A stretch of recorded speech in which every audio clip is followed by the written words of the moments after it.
Well, that's good. What was it? That's good because tonight is Terminus penis inspection night. I forgot what the reciprocal of senpai was. If I'm the senpai, what is the other person? It's not Padawan.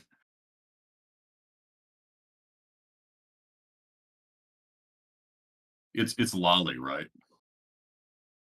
Yeah, yeah.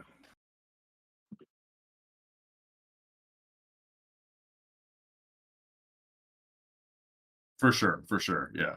Um, all right.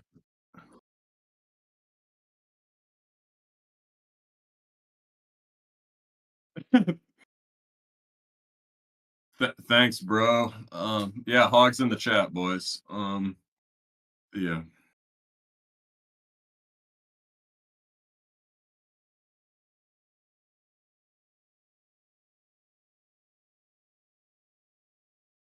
Yeah, yeah, yeah.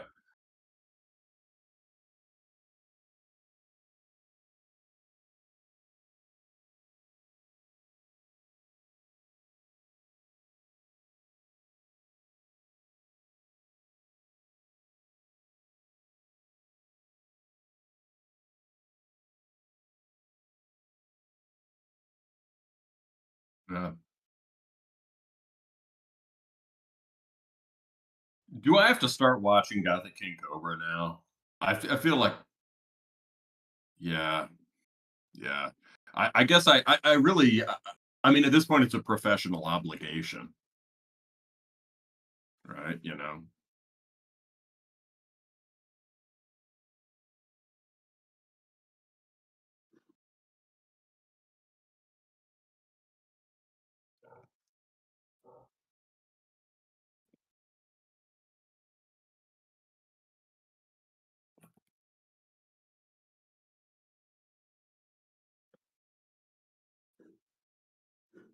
I mean, I can hear him.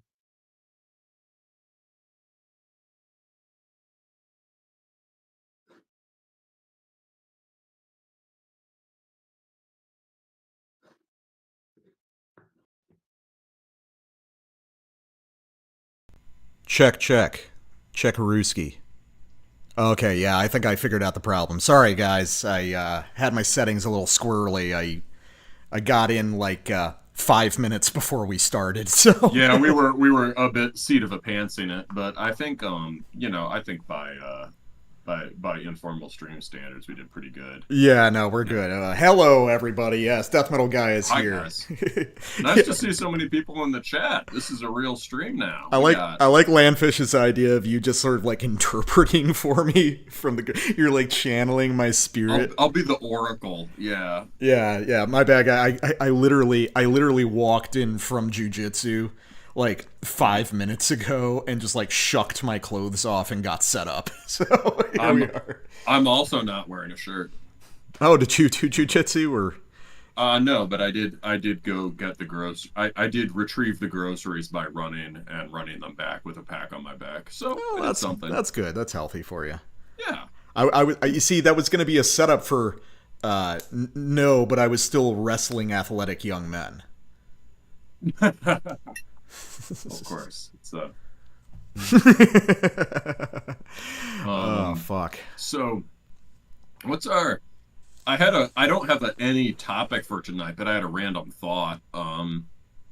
My random thought is like lately I've been feeling like we already feel a lot of kindred spirit with Cromlech, but Mm-hmm. I really think Terminus is the Cromlech of extreme metal podcasting because Bloated and unwieldy. yes, the sheer like this week or the last couple weeks, we've sort of been taking advantage of my period of semi-employment to really try to make some more of this damn podcast. And the central obstacle, of course, is we just have like the least algorithm friendly format ever. And it's exactly like Cromlech, right? And it's like the episodes are so long that they literally can't be all killer, no filler. right? Yeah. They just, we can't do an episode that's like, perfect or 100, 98%. There's always going to be weird shit, Oh, right? but yeah, but I think I think that befits the subject matter anyway. You know what I mean?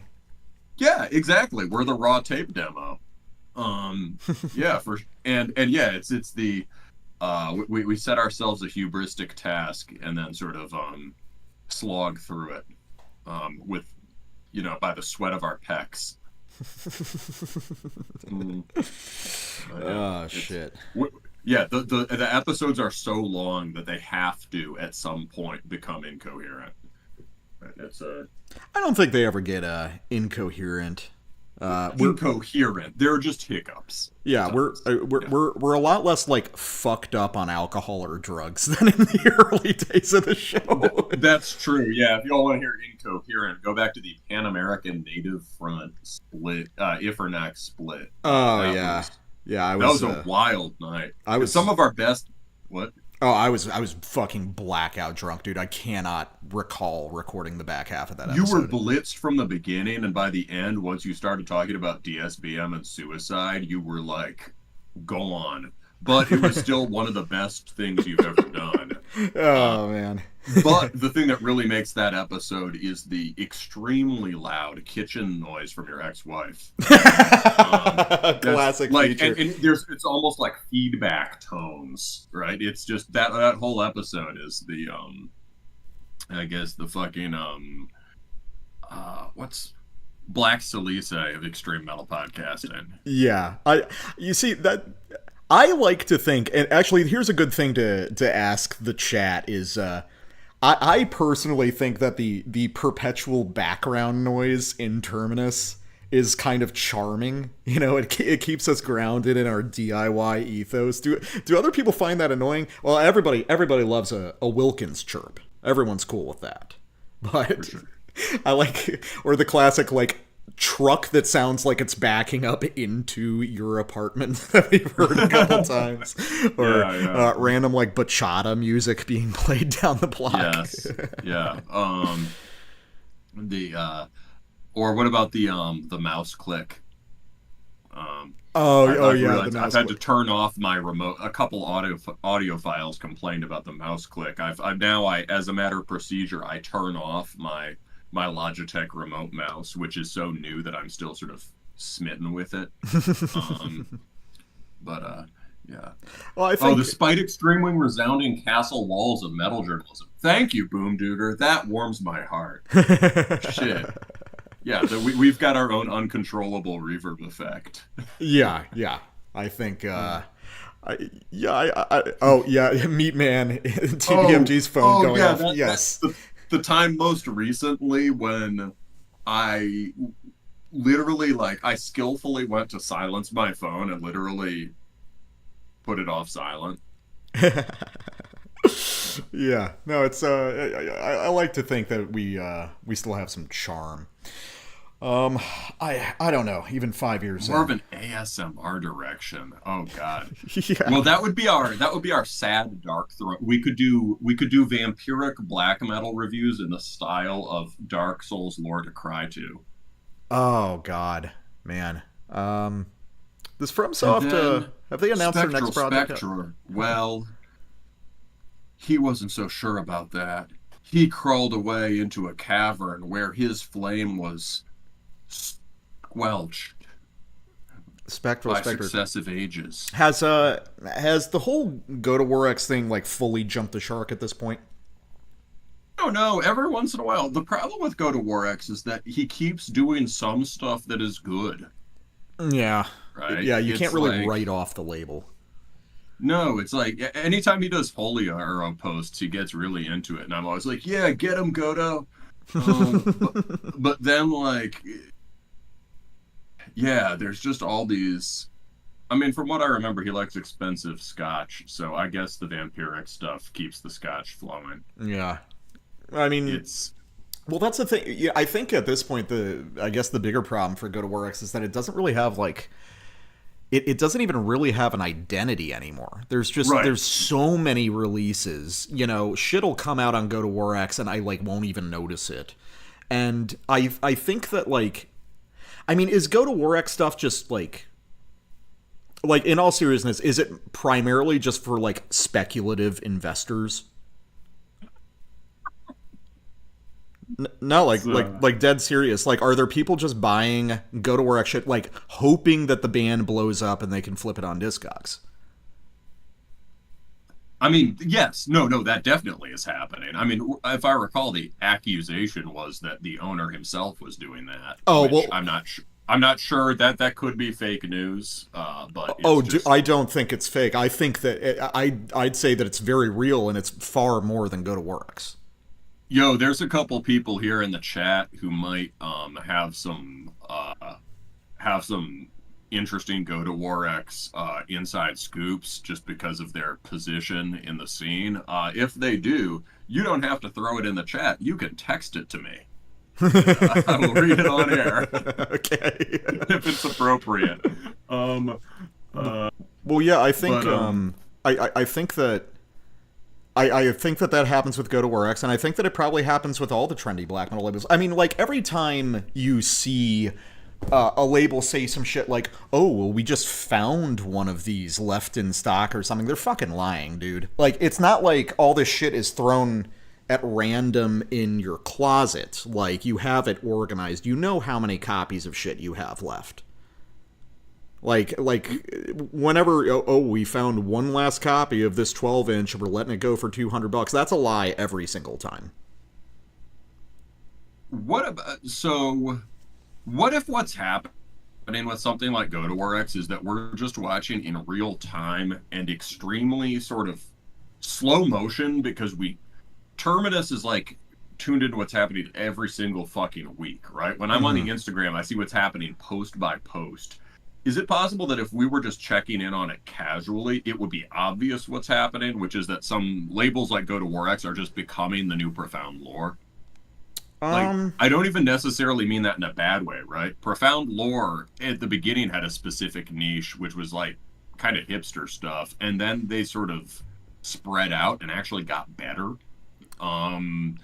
And Go to War X might have had this niche of, sort of East Asian militant black metal, but then started embracing, obviously this new glut of vampire stuff, or like,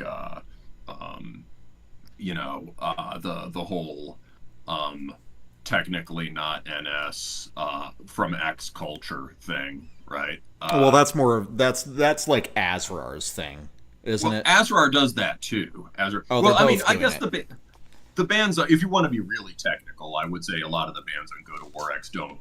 They're not necessarily doing the technically not NS thing, but let's say robustly pagan nationalist bands, but like with X culture attached to it.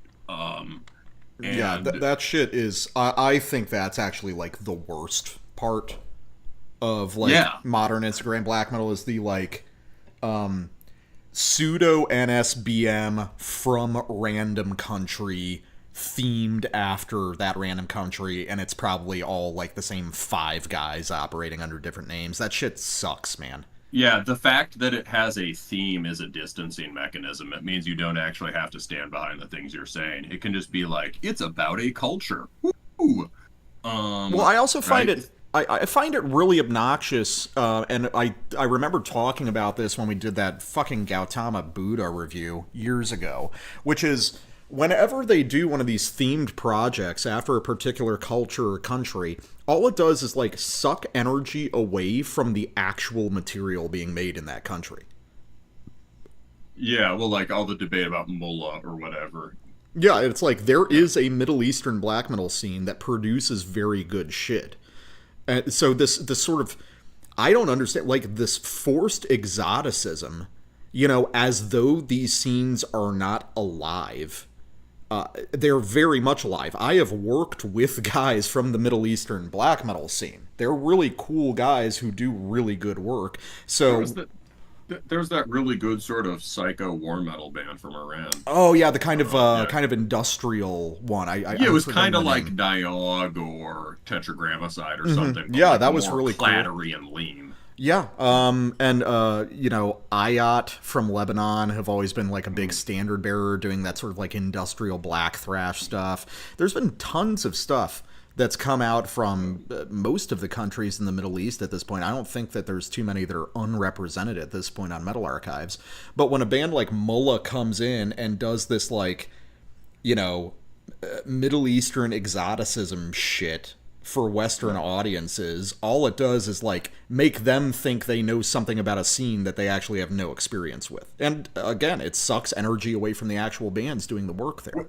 Well, before we go down to this path, I just the original point I sidetracked myself about this. It was just trying to qualify exactly what it is Go to War X is doing now. But like Go to War X has clearly expanded his niche. And is it now just kind of one of these all-encompassing underground labels like Profound Lore or even like something like Iron Bonehead, right?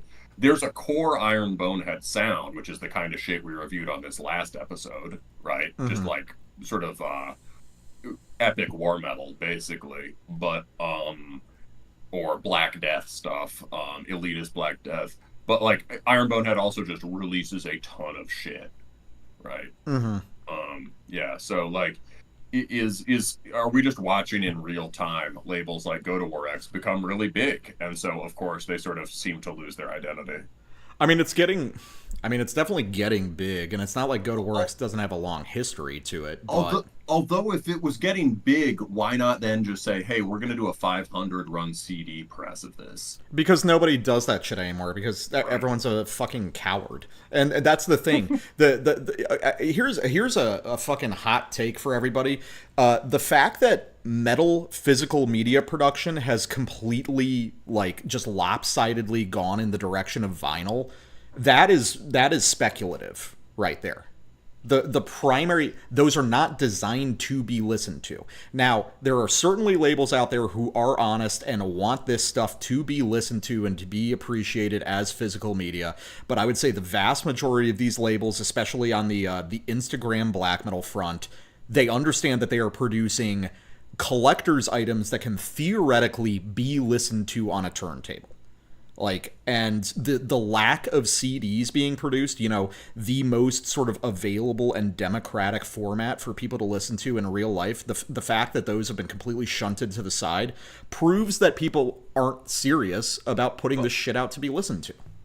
To be fair, a lot of computers just don't have fucking disk drives anymore. But every car does. Do they still? That's great. No, any car a serious black or death metal guy is driving should. I've still got a CD player.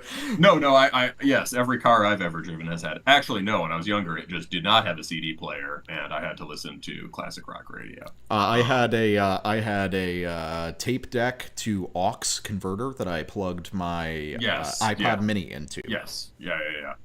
But yeah, like I understand that, like, I'm certainly guilty of owning records, but being often too lazy to set up my hard copy setup. Like, I'm changing places right now, but I've been in the place I've been in for about a year, or a little less, and I just never really fucking got around to my setup. I know there are people in our Discord who take their setups very seriously. I think that Sleepy posted some extremely formidable pictures of his setup. Yeah, he's got a pretty outstanding set of gear. Yeah, there's I got an external hard drive to fucking rip CDs, but I haven't even set that up either. Well, it's kind of a moot point because 99% of the listening that I do these days is streaming or it's from YouTube or something. That's kind of what I mean. That's a point against CDs, is there's a medium specificity problem. It's like, what is a CD? It's a WAV. Well, you could get basically the same thing off streaming. Why not embrace the jank of the tape or the sort of organic quality of the record? Real quick, yes, everybody, that is Wilkins being a very strange boy. He was perched on my dining room table on his hind legs, shadow boxing with the air and yelling. But anyway, I sorry. Back to what you were saying. Yes, I understand the medium specificity problem. There sort of is no. If we go down that route, yeah, there is no functional purpose to the CD, but that just means that there's even less functional purpose to the vinyl. No, it provides a qualitatively different kind of experience. I, Yeah, I but do think like an experience that like most people are. I here. Okay, here's. you've always been a vinyl hater ever since I knew you. I'm not a vinyl hater. I hate the. Hmm. I hate the. I don't hate vinyl. I just hate vinyl culture. You know, it's not like a bigoted thing. Um, so Yeah, right. You're looking for the vinyl solution. By the oh, way, there is still a record store called that is somehow. that? Oh, that's awesome. I was about to say Yeah, that should be a store. that's like a 77 punk name for a store, right? But yeah, I think it still exists. Okay. Anyway, moving on from that Okay, particular joke. so here's the thing. I see Vinyl. people talking about like sort of like where you were saying Rudy is talking about vinyl as the ritual of putting it on the player. There's a qualitative experience and shit. That's true. However, and I have absolutely no evidence to back this up. I bet you 50% of these Instagram black metal bands that are getting put out on vinyl, half of those copies are getting purchased by people who do not own turntables. Yeah, that's fair. I mean, I understand that it's a way of supporting like I technically own a turntable, but I haven't had a needle for it in a decade. Mm-hmm. Like, so I still get records sometimes because the art is cool, right? I got the non Duke or Duco record I got just because it had that Evola painting, and I was like, I want that. Yeah, no, I've got a handful of records, and I don't have a turntable right now. But those are either things that were given to me, or I bought some used stuff from a patron when he was tight on money just to help him out, and they're just some like records that I really like, and it's cool to have. But that's like a relatively small investment compared to guys that are buying reams of Go to Works and Azra releases. Yeah, it's I don't know. We've always been sort of like hard copy agnostic in a way. Like it just as a matter of fact, we do a ton of our listening online. I've bought shit on Bandcamp, right? Mm-hmm. Yeah, A me fair too. amount, but Bandcamp has deleted about $200 worth of stuff I bought on Bandcamp. The Which But yeah, I like still find fucking incredible that they can get away it's with.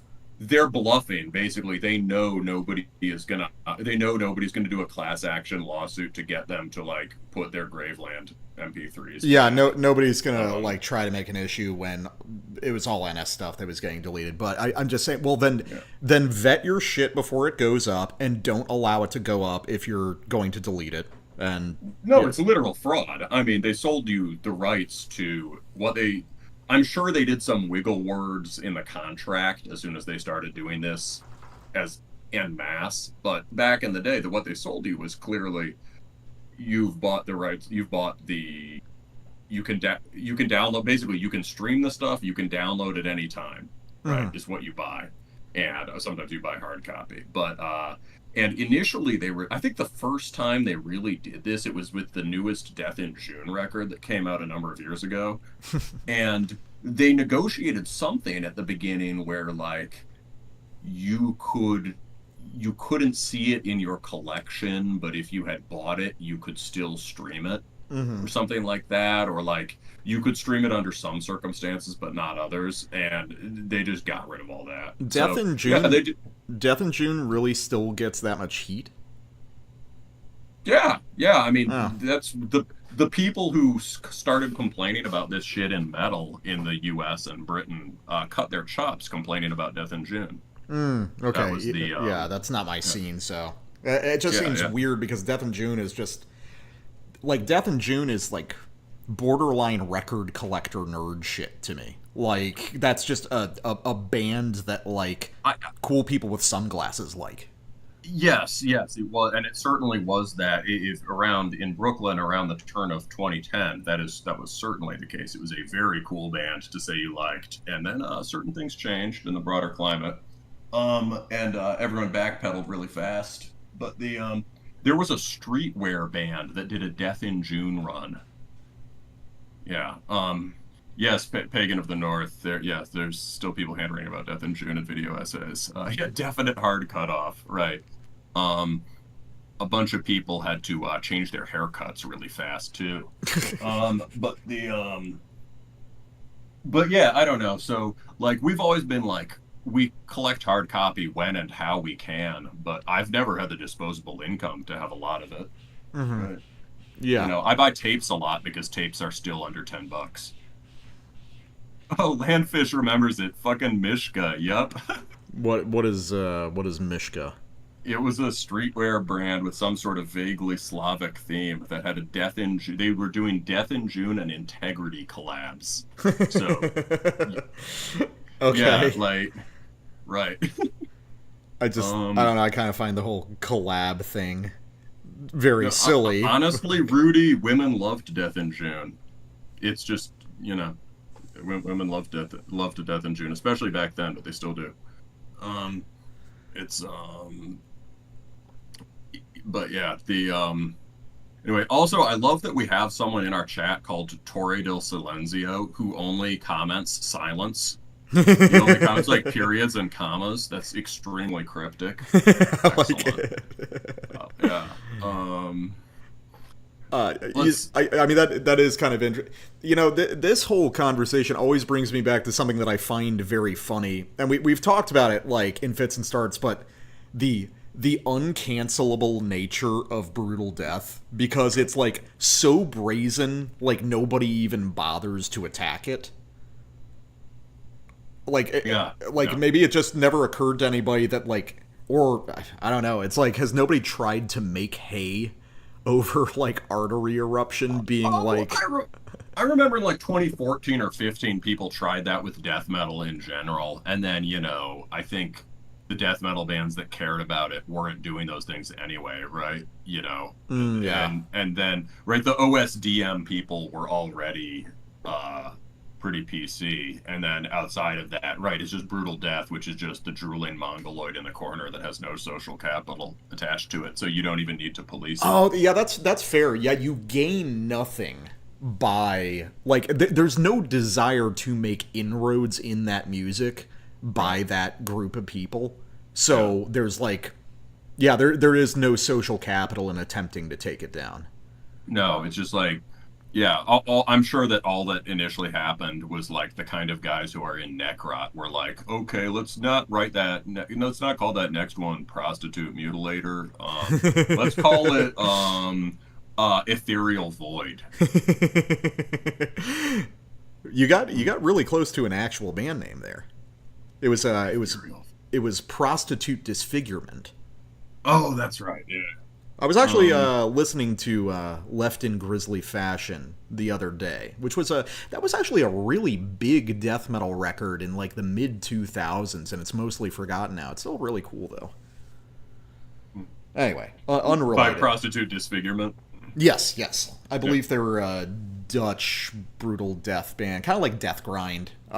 Mhm. There was a whole scene of kind of Euro death grind in the mid 2000s that put out a lot of good stuff that was like pretty popular, but it seems like only like Rotten Sound escaped intact from that.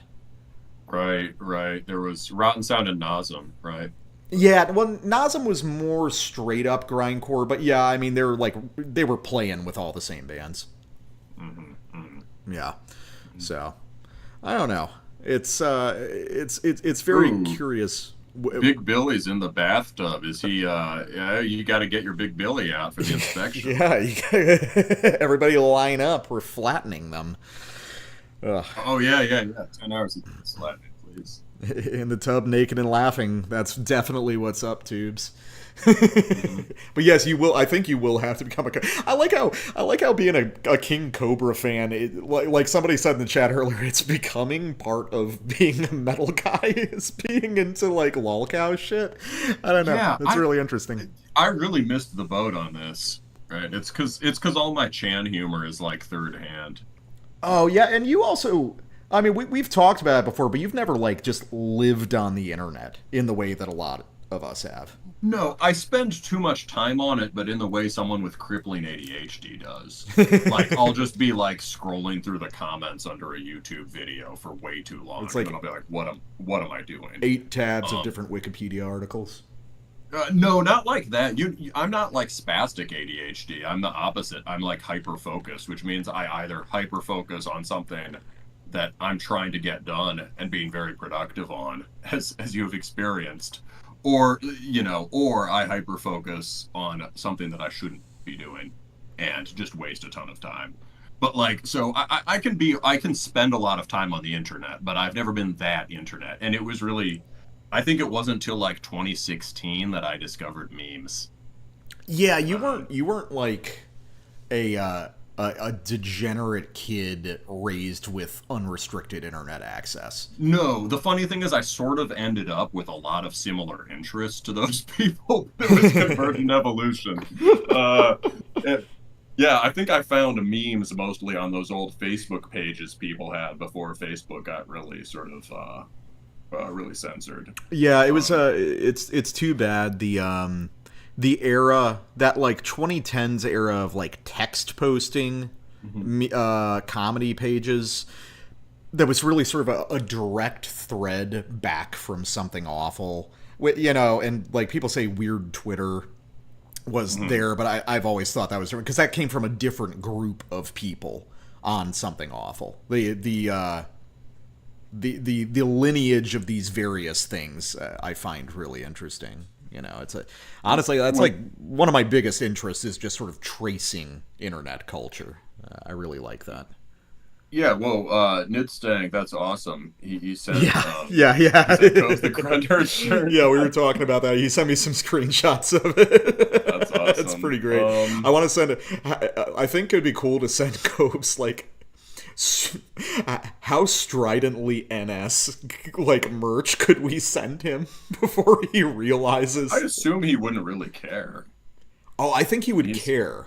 He just he's a he's a goon living in where? Minnesota? Wyoming. Wyoming? Yes.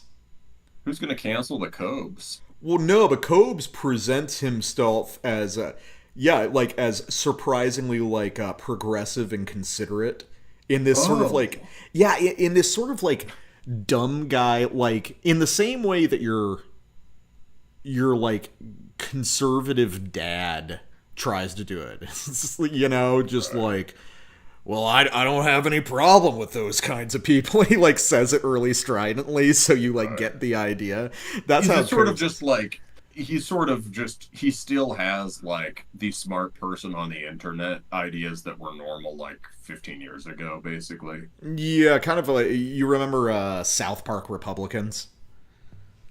I was thinking more sort of atheist neckbeard or whatever, right? But like, yeah, like that used to have capital on the internet. Yeah, yeah, atheist neckbeard kind of.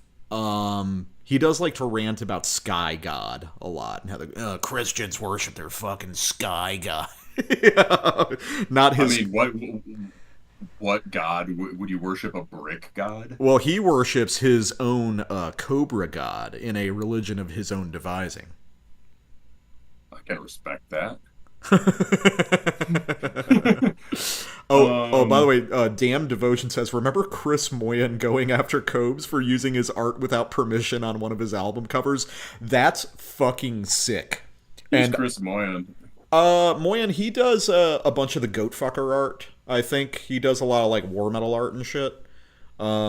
The idea of King Cobra just outright stealing shit from him and putting it out fucking rules. I'm actually really backing I'm really backing Cobes in that conflict. Sorry, Chris. It's just too good. Um, so yeah, absurd and GBK shirt might not be subtle enough. Um, you know, I think it's uh, lame. Like, why do people like fuck it up? It's hilarious for him to wear an absurd shirt. Like, why would you want to stop that? right. I Yeah, don't well, know. that's okay. That's what's even weirder. Okay, he can think whatever he wants to think, right? The weird thing is that there are fans who will try to stop him from wearing the wrong shirt. Like, dude, you're watching Gothic King Cobra. Yeah, right? well, no, there's This is an abject. This is sort of an abject spectacle, and you're watching it with extreme critical distance from the person. It's not like, oh my God, the Cobes is representing us. He can't represent us like that. I think no, that is an interesting thing, which is like this sort of lolcow culture, which is in a weird renaissance right now. Like it's really Mm, blowing up, mostly because of TikTok. Actually, um, it is. There's now multiple audiences. I mean, I've been following guys like Cobes since I was a teenager. You know, I was early on the Chris Chan train before Kiwi Farms was a thing. And the ethics back then were, unless you were a particularly creative and interesting troll, just leave them alone. Because whatever they produce on their own or with like very well right, right. considered prodding is better. But now No, there's no, like I know the lolcow thing. but now there's like an odd streak of moralism or like kind of Captain Save a Hose shit going on. And I don't get it at all. It's like Gen Alphas being like, don't you know this guy's bad? And we're like, yeah, we don't give a shit, man. It's fun. We're laughing. You know?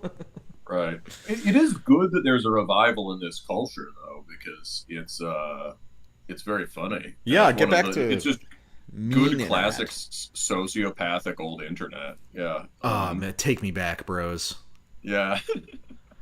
Um Destruction Ritual says, could we provide an informal list or perhaps some of our favorite yeah. recommendations for bands in solar black metal? I mean, God, I feel like almost everything relevant we've probably kind of covered intermittently throughout.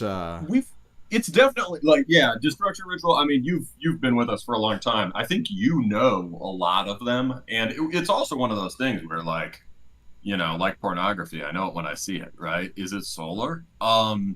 However, one thing I do want to do relatively soon is a guide to the Italian scene. Not like every Italian black metal band ever. I don't really care about Mortuary Drape, but Mhm. like the stuff that's relevant to Spite Extreme Wing and Yeah, their all the circle Invita Armada shit, right? in Vita Armada, and there's bands beyond that that are have that sort of archaic Roman or futurist sound to them. Hmm. So I'm gonna do a feature on that. But as far as like other solar metal bands, like if we could list them now off the top of our heads, like why the fuck not? Let's just go. I mean, Spite Extreme Wing. Yeah, well, yeah, we for anyone who has been living under a rock, Spite Extreme Wing, number one. Um, I think. let's go number two. I think. Well, it's such an abstract idea because I would say that like even like Graveland has elements of that. Graveland is, yes, you're right. I think a lot of the more affirmative sort of the pagan stuff that isn't as preoccupied with being evil by being pagan. Yeah, Graveland for sure has that. Graveland is a predecessor. Yeah. There's lots of like more modern stuff that's easy to lump in there because this is, you have to think of the solar black metal thing as like an undercurrent or a vibe that only really came into fruition much later. Oh wait, we got a bunch of drapists in the chat. I never, They're all saying I should like draping as much as they do. I never got that into mortuary drape myself either.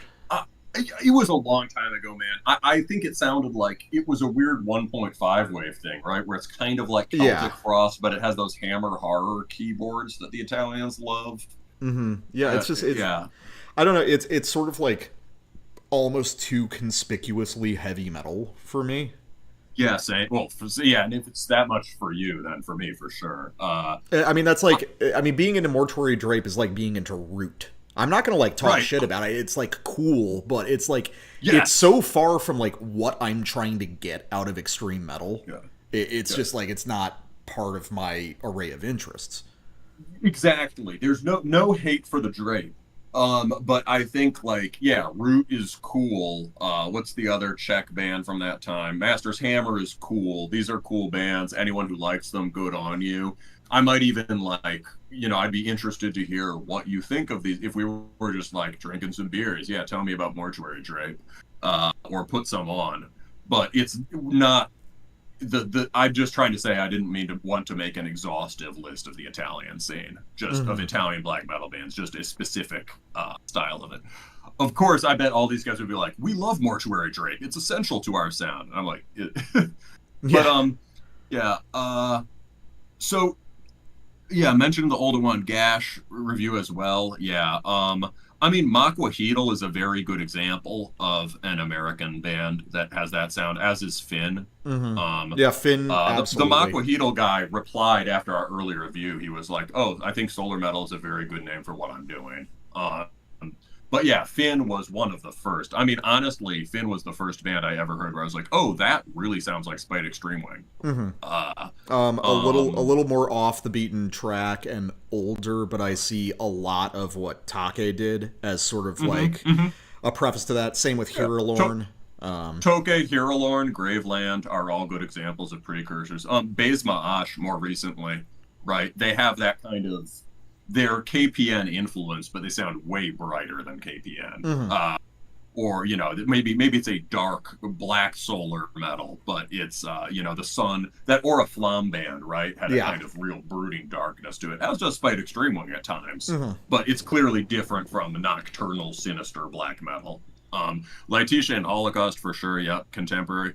Here's one that I've never mentioned. Here, what I'll do is I'll give you one I've never mentioned. Is Nova, Yeah. which is a newer Italian band that is strongly influenced by Spite Extreme Wing. Their stuff used to be on Bandcamp. I think it got deleted when ATMF got zapped. Mhm. But I mean, Nova is quite good. They're like, it's a much more. I don't think their take on the Spite Extreme Wing thing is as interesting as Flammans or you know, the other one, Letitia, right? Like I think Flamen and Letitia are better and more original. But yeah, there you go, Boomdooger. You know them. It's Nova is much more. It's like Spite Extreme Wing, but if the people who were doing it were like, oh, this is like Satanic War Master. So like it's awesome. It just is not as it's not as avant-garde sounding as some of the other bands who are mhm. carrying on that legacy. Yeah. I mean, in a sense, when we talk about kind of the solar thing, what we're really Yeah. talking about is like this interstitial material between black metal and like full-fledged outlaw rock. You know, the sort of bands that announce the progression toward that. Like solar metal bands are those that are they've got almost 1 foot out the door of black metal. I Well, I would say. agree about that. Yeah, I don't necessarily see it as a black metal to outlaw rock progression, but solar metal, maybe outlaw rock would be often has a more solar affect. I would say solar metal, yeah, solar metal definitely has 1 foot out the door of black metal, Oh, just in and different directions. hey Yeah. Rudy, it's actually just Finn Fin. Yeah, I actually have the shirt with me right now. It is completely tattered and it is covered in guns and eagles. As it Um, should be. Yeah, yeah. MK is a good friend of the show. Um, Yeah, but I the think. Yeah, you see, that's where I'll defer. I really see. Well, it's like I've talked about seeing outlaw rock as just kind of like a successor genre to black metal. Um, it's. I guess I've said this in some form or fashion a couple times, but like it kind of depends on where you sit. Black metal, most extreme metal at this point is pretty much all the major genres are creatively tapped in a large part. Like sometimes you'll see discussions come up on forums. It's like, when are we going to get a new metal genre? Like a full-fledged new subgenre? And maybe this is reductive of me, but I think that we're not. No, the origin already exists. That initial possibility space was mapped out. Yeah. So I think I've used the terminology on the show, but it's like we at this point metal is a legacy genre. There's always going to be metal bands, and I'm always going to listen to them. I'm going to continue to listen to new stuff, but definitely the major creative impulses, like you said, the territory has been mapped. I don't think that there's a whole lot that is completely novel that we can do that won't be exiting metal in some form or fashion. Now, that being No, said, I think that's I agree fine. about that. Yeah. Yeah, I think that's totally fine. I mean, jazz is done, you Well, yeah, know? this is what we were trying to say about going beyond black metal. I agree with you that outlaw rock is beyond that, and I think solar metal. I guess what I'm saying is I don't think black metal has to just develop towards outlaw rock, right? And I think like the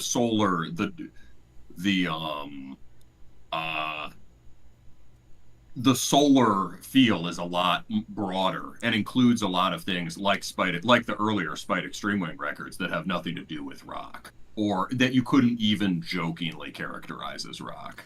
No, that's fair. I'm And not necessarily it's saying that, like, outlaw rock is the um, be all end all. It's just like right. black metal is finished or you can't take Yeah. it in other directions. But it is No, the no, the biggest thing we have now. no. I think solar. Yeah, but I think the solar metal thing is just another way of looking at that. It's just a broader label. I would say there's a Venn diagram where it's like outlaw rock is like has something to do like exists in the solar metal grouping, but there's a lot of other bands that don't really have that American and maybe sometimes French outlaw rock sound. Well, I think, uh just sort of expanding on the idea of, like, where do things go? I think that one of the real problems that we're running headlong into like is. like Solitudo, right, is solar metal but not outlaw rock, but does point beyond black metal in a way that a lot of these solar bands do. Well, yeah, Solitudo is just making Martial Industrial actually cool. Hmm. Hmm. Hmm. Hmm. But so I was going to say, I think that one of the problems we're running into is without a real novel sort of new musical technique, we're going to be retreading a lot of space. I was actually thinking about this in the car the other day about, like, how do you determine whether a genre is real or not in metal? I was talking to my girlfriend because she was talking about, like, the idea of Viking metal, and I'm like, yeah, Viking metal isn't, like, a real thing. It's just kind of like melodic black and death metal and, like, some folk in a greater or lesser portion, and it's, like, about Old Norse stuff. It's not a real genre because you can just kick it into a space that already exists. You know what I mean? It's a modification of something that already exists. Hmm.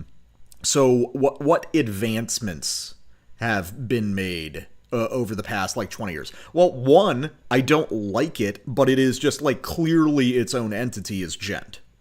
You know, because it is based off of a radically different sort of guitar technique that the whole style is oriented around. Now, I find it extremely boring. I like basically none of those bands, but that is the sort of thing that is necessary if you want to produce something fully new.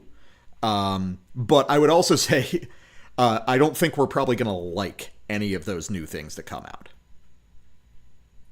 Yeah, Jen sucks. Yeah, gent sucks, but it is a new thing. You know, Yeah, like, yeah. we were, God, what was it? We were talking about this the other day. Yeah, it was. We were talking about, like, people poo pooing. You know, everyone's on this cycle about, like, contemporary pop music or something. Mm. Talking about, oh, there's nothing new in pop music or something. There absolutely is, and I was saying, like, Blade is doing shit that is, like, way out there, really advanced for pop music. Now, plenty of you aren't gonna like it, but I mean, that's just what it is, man. We're gonna be probably locked into our taste for the rest of our lives. Um, that Yeah. that real point of musical development is long past for the majority of us. We're not gonna, like, suddenly discover something new. But what we can do is, like, play around with the existing ideas and refine them and come up with cool new ways to spin them. And I think that's okay. I think there's a tendency in the metal scene for people to worry about the state of the genre, and, like, whether it's creatively fertile No, enough. no, that's the whole problem. The things do not need to progress. The imperative that things need to progress is the capitalist novelty fetish, Mm-hmm.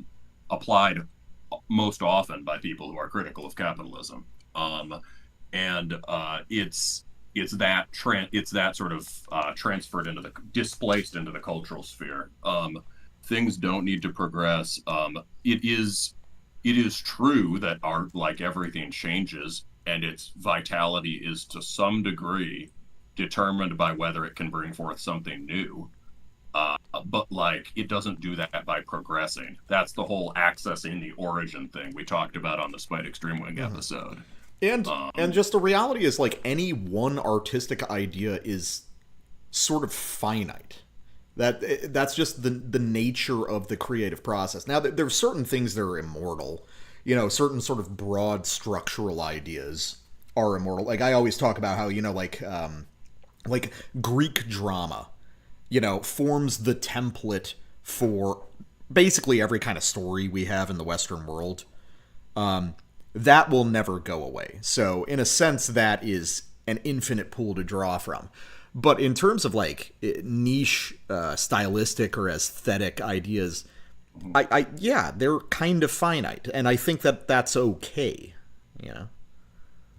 Yeah, I mean, like, classical music had a particular thing to say, uh, but it took 300 years to say it, and or 400, and now looking back on it, we can call it all generally classical music, right? But you've got like Baroque music, you have classical music, you have romantic music, and you have the early modernist music like Stravinsky, which is, or Shostakovich, right? Mm. That was a whole that was a musical format, the symphony, right, and related things, that certain ways of orchestrating things, the orchestra or chamber music that emerged at a specific time under specific conditions and with certain formal ideas. And there was a whole conversation working those out for hundreds of years, so that in the early 20th century people are still talking to Bach. So it doesn't really, it could be that in 100 years people will look back and call whatever black metal was in the year 2030 something different from black metal, and that's kind of what the death metal guy and I are hoping. Mm-hmm. Right, yeah. Right, that's what kind of why we tried to stress that it doesn't all have to be about black metal or death metal, and that you can go beyond this. Pagan of the North, the fetish for progression, it's linked to science for sure. I think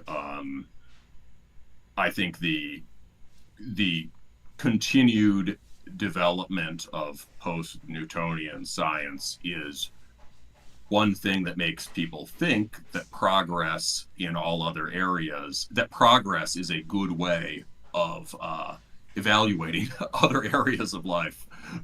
So, but science is bound up with the rise of modern capitalism and also democracy and egalitarianism. These things all go together. Mm-hmm. Yeah. And the development of modern humanist post-enlightenment ideology, they all go together. Mm-hmm. And there are different versions of it.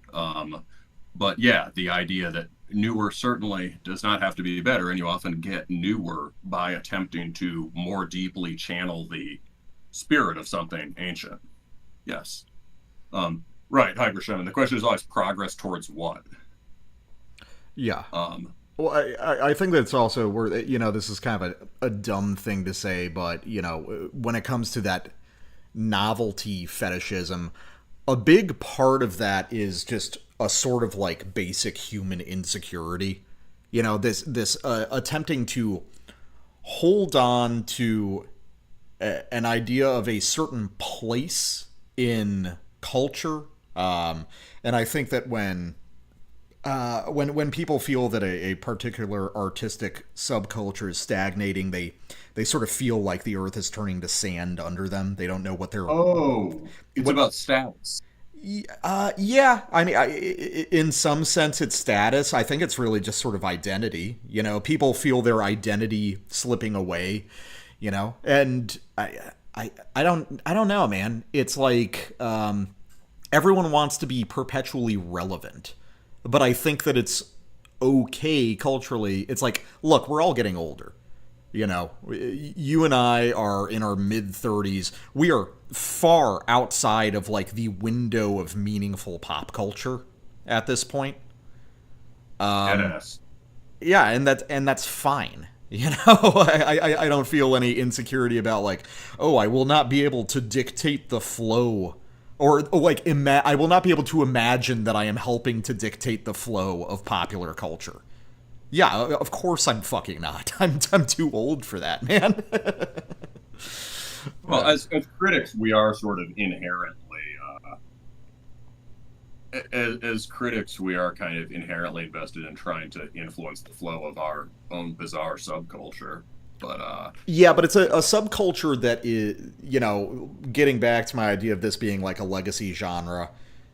This is not metal is not actually significant to pop culture. There was a window of time where it was. Well, yeah, of course, but we don't care about that, right? Yeah, there's no like, I don't think we have to like, there's no bid for pop cultural hegemony here. I think that people imagine that there is. Not Yeah, well, that's the thing you've talked about in the past about metalheads secretly wanting mainstream people to think they're cool. Well, yeah, I was actually going to go into that direction, and there's weird places where that's sort of happening, but it's a sort of weird misinterpretation of metal. Like for instance, down here, Amon Amarth played a show a few days back, and they were playing it like the Yingling Arena. It's like Amon Amarth is now filling like basically stadiums, which is bizarre. You know, 25 years past them doing anything fucking useful musically. So there is a sense that, you know, there are still massive metal bands emerging and developing in the background. But the people going to those shows, the people filling those seats, are primarily just sort of like rock people who happen to like this thing. And I think that was always the case. The majority of the people filling the seats at, you know, prime era Metallica shows in '86, most of them were probably not dyed-in-the-wool metalheads. So I think that when people talk about, like, you know, metalheads with their insecurity wanting to be a part of pop culture or wanting metal to have some sort of broader effect on the cultural zeitgeist, I think that's always been a fantasy. Because what you're imagining... you are imagining 1986 Metallica, a stadium full of like passionate dyed-in-the-wool metalheads who have Exodus tapes in the back of their sock drawers. Yeah, that's not true. That was also part of like a yes, you're right, and yeah, that kind of metal that attained popular relevance was not extreme metal, and there you can see that fork within Metallica's career, right, where they their first two records have some relevance to extreme metal, and maybe even their third or fourth with certain riffs. But they really take the metal as rock music path. Yeah, and that's why they were successful.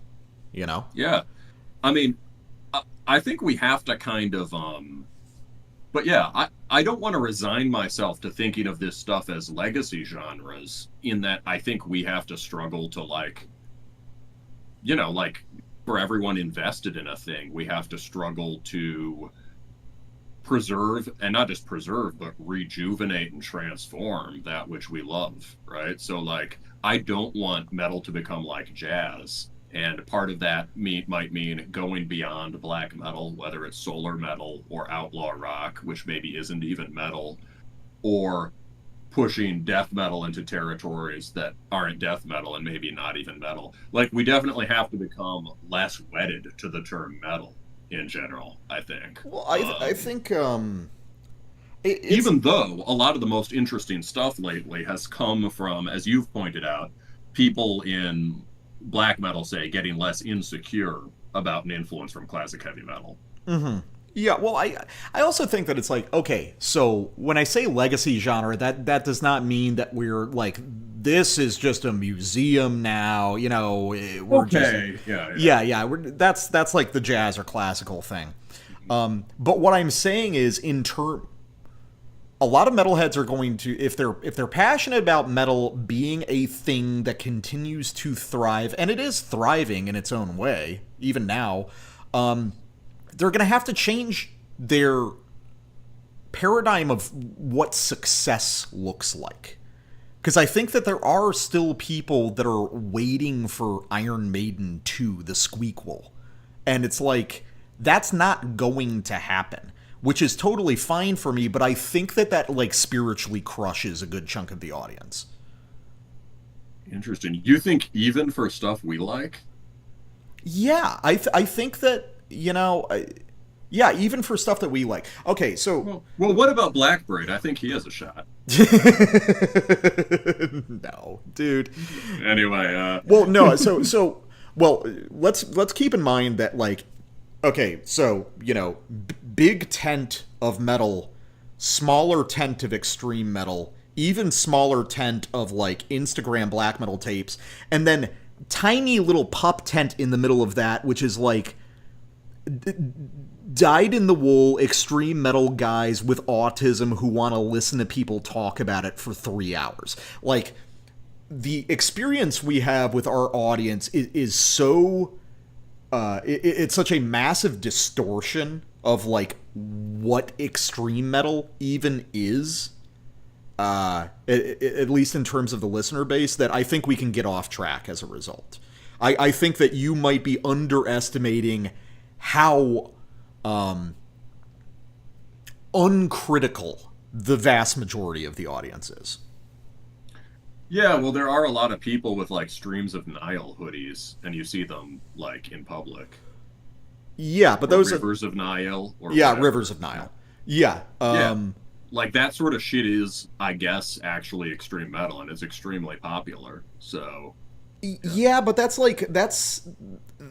is territory. So that, yeah, Rivers of Nile, I guess they're an extreme metal band. They're like a tech death band that is. I'm just saying that's an example of us forgetting that most extreme metal isn't the stuff we consider relevant to extreme metal.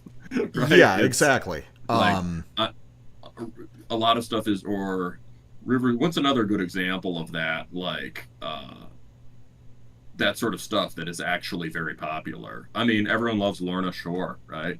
Yeah, and Annihilator. Lorna Shore is like. Yeah, Infinite Annihil. I don't even think Infinite Annihilator are around anymore. But Lorna Shore is pretty much like exclusively listened to by like deathcore zoomers who will be out of this shit in 3 years. You know what I mean? Mm-hmm. Or They'll be listening to Bladey. Yeah, they'll be listening to Blade, and Lorna Shore will break up, and they'll come back in 20 years, and then there will be a bunch of 40-year-olds going to see them, which is like fine. It's the ocean. The tide comes in, tide goes out. Nobody can explain it, but like these guys aren't really like these guys are not invested. They might think that they're very invested, but they're really not. So yeah, I mean, now it is interesting. I was talking to my girlfriend about this, like the extremity of some of the stuff that we are hearing now that is doing really well, like seeing that Knocked Loose is like selling out of really large venues inside of like a day of ticket sales being announced. That's pretty crazy. That's interesting, right? That's a good example of something that is musically pretty cutting edge that is actually very popular. Yeah, that is a case where the large listener base has like basically gotten it right. Knocked Loose They're are currently excellent. signed to Pure Noise Records, which is, unless it's an imprint, that is an independent sort of like scene kid label, sort of like hardcore. It's like hardcore and pop punk and related things. Pure Noise Records, is that correct? What label is Knocked Loose on now? That was just their Wikipedia. I have no idea. Because I could see them being on a true major now.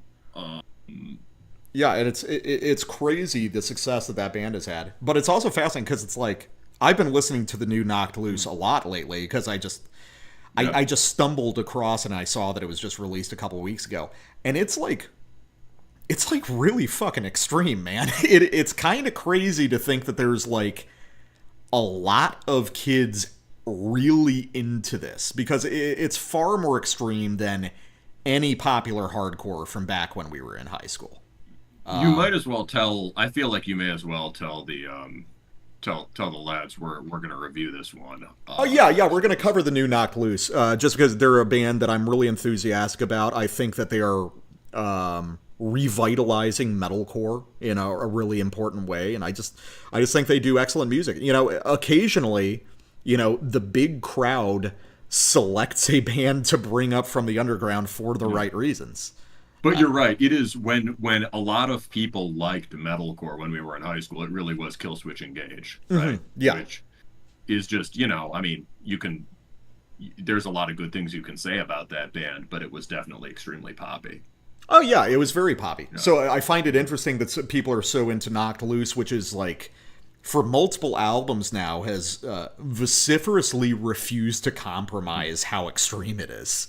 And they're also, I confirmed, they're still on Pure Noise, so they are still on an independent label. They've been smart. They've realized they don't need a major label. Yeah, good for them.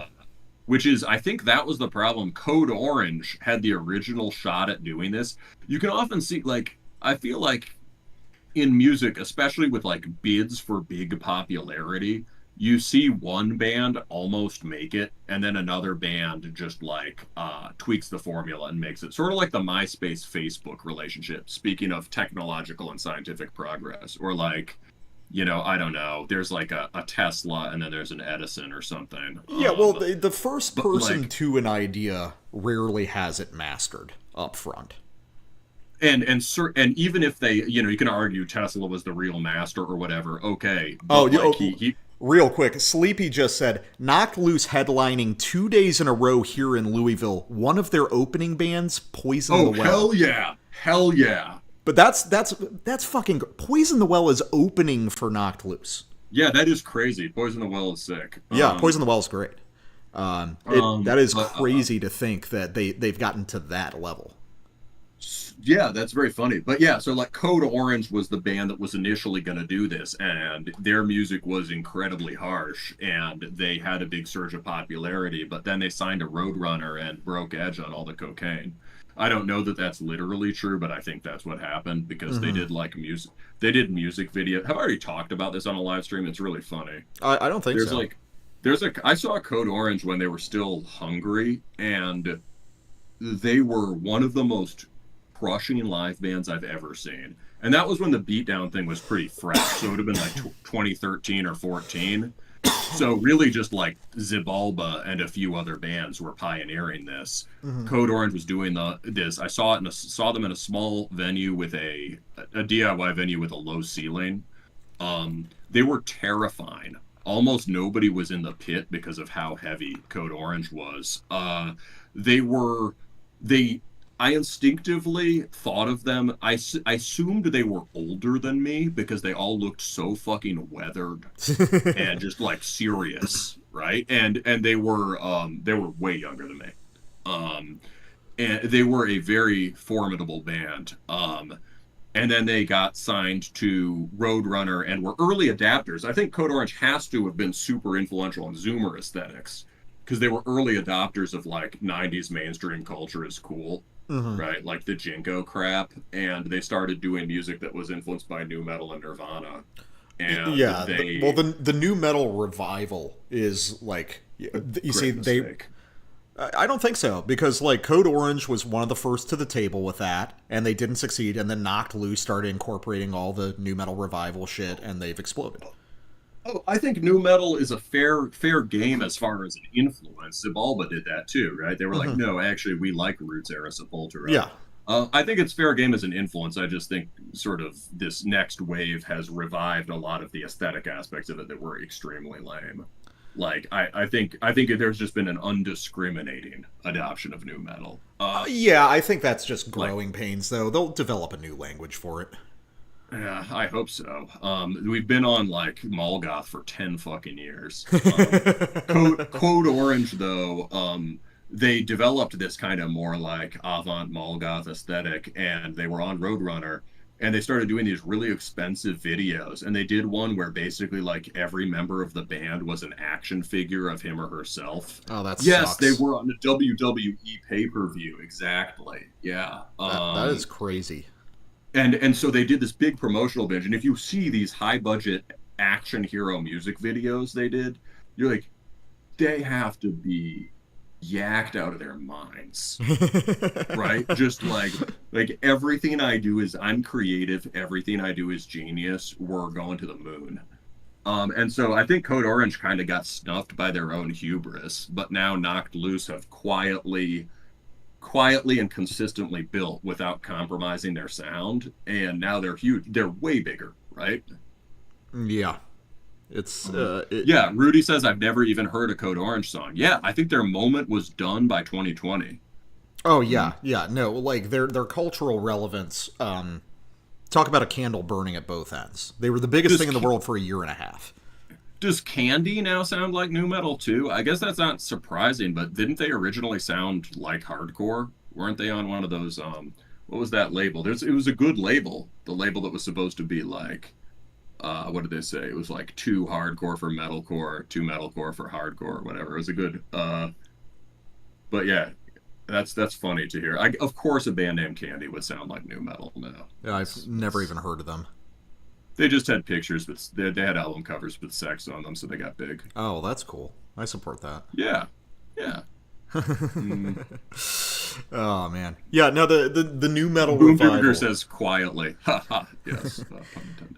It's the new metal revival thing is interesting. I didn't expect younger kids to like pick up on that, but maybe just like culturally we cycle so much faster with like modern technology and the internet that maybe we're just gonna be on these very compressed revival cycles like faster than we've ever seen before. Yeah, we are rapid cycling, as they say, in the, and we're rapid cycling about as fast as we can go at this point. I mean, I knew that that would be the destiny of culture of like culture in our era once the new metal revival hit, because that was the ultimate, right? Like for people a little older than us, for the original hipsters or whatever, it's like nobody's ever going to bring grunge back, right? They were like, grunge, that was the corniest bullshit, right? No one's ever going to bring that back. And then, of course, people brought grunge back. And then right after that, it was like new metal time. Like, hold my beer, new metal. I don't know. Well, and you can see that like in extreme metal itself. The desire to sort of revive 80s heavy metal tropes, the bizarre, unexplainable success of shit like Midnight. I don't know. There's a craving for that kind of nostalgia bait, I guess. Although it's not actually nostalgia bait because no band from the 80s ever actually sounded like Midnight. You know, it's No. it's There this was a band simulacrum. called, Yeah. apparently, there was a band called Castle Rat with like this sort of dungeon punk aesthetic that charted in the UK or something. They like not metal charts, charted on record sales or something in Huh. general. That's weird. And it's it's Instagram ephemera, right? It's like this some sort of just witchy doom band with this very rarefied heavy metal magazine 80s retro shtick, and somehow that's huge now. Yep. Which makes sense because the dungeon punk thing has been quietly brewing in the background for a while, but Mootsman says, that we're getting back to mid 2000s at the gates metalcore nostalgia. That's interesting, and I think that I'll go out on a limb and say that that's probably not going to produce anything really interesting or great, just because what made some of those like early melodeath metalcore records awesome was the growing pains of trying to figure out how those genres work together, which would result in really strange, interesting things. Like I don't know if I talked about it on the show. I was listening to the first Dead to Fall record, or the first couple of theirs, that's like '03 to '05 peak energy for them. And their first record was a very, very early attempt to fuse kind of Slaughter of the Soul with metalcore. And one of the things that makes it so interesting is how awkward it is. I think the problem is the newer bands that are going to attempt to do that, they're going to be like sort of too good at it. You know, they've internalized the lessons too well that they got from the latter end of that movement. So I just don't think they're going to do anything particularly interesting with it. Hmm. Eh, I don't know. Sorry, I was no, I got a little distracted because I was looking at chat because people are going off in chat. There's a lot. Oh yeah, I It's got. pretty cool that people are in the chat. Also, nice to know that there are some Terminus fans who are. I often feel like we are the people who are just talking about metalcore and beatdown to an audience that mostly doesn't care about it. But it's nice to know some people in the chat actually care about that shit. I was thinking that probably one of the things that makes our show distinct, amongst even like other good metal focus shows, is that we like and appreciate hardcore as like something important. I think that it's Yeah, I pretty think pretty easy to dump that if you're particularly dedicated to extreme metal, but I think it's important to keep it in mind. there's a kind of hardcore that your average metal elitist will appreciate, right? But it's usually just like, oh yeah, I like Discharge. We do have a fondness for hardcore that is uncool. Hey, Um, shout out Burzum GameCube. Hey, thanks for uploading all the forbidden records really early. I think I used your rip of Kohanic oh Charmers on a wait, review. that's where his name comes from. Yeah. Yeah, yeah. Hey, shout out to Burst and GameCube. Good to see you here. And I like you say it's funny to call things hidden metalcore. Dismember the god that never was has forbidden Parkway Drive riffs. Yeah, absolutely. No. That's one of the things that I really like about a lot of early Gothenburg is like hearing the prototype version of like riff archetypes that would become central to that style like a decade later. It's really fun. Let's see. Rudy earlier was saying that the cycle acceleration is also due to the fact that people his age, and Rudy is around 20, are getting into music via completely different channels, and their journey through it is very different. That is true. The fact that you are not beholden to, or at least less beholden to, what is new, and you can discover music sort of disconnected from the current time period will result in some interesting things. Now, obviously, we coming up always had, the option to go to a record store or something, but obviously even that's a far cry from the accessibility of something like YouTube and people doing these curated channels. It's going to be weird, and I feel like I'm starting to see the effects of that a little bit, talking to a lot of younger guys who... I remember there was a period where I talked to like several guys around 20 who all said they were really into Blood, which is a band that nobody apart from people with extreme autism give a shit about. Me, I fucking love them. But clearly they're getting that from some sort of like curated YouTube channel. They did not stumble across Blood at random. Yeah, I think that's true. It's Oh, well, we've seen this a lot, right? Just young guys younger than us, like certain things to them are fundamental that would never have occurred to us to be. Like, I mean, Argoslent was not it was definitely always an important name drop, but now Argoslent seems to be objectively as important as something like Mayhem, basically, right? In terms of like maybe not That's a important. really bizarre shift that's just happened in like the past 5 years. Yeah, but it's changed in part because people have way more, the access to it is much easier. And it's yeah, that is for sure happening. I honestly have to say, when I'm like, my considered opinion is that, of course, I'm totally fine with the way that people like you and me got into this music, and we have our own role to play, and there are unique things that you can do if you have access to the entire history of music at your fingertips, right? Ironically, it allows you to practice a certain kind of rigorous traditionalism that was more difficult in an era when the planned obsolescence of record label and music press fads controlled everything, right? When you had to go get CDs at Tower Records or whatever, everyone was always musically reacting to the last thing, trying to do the next big thing.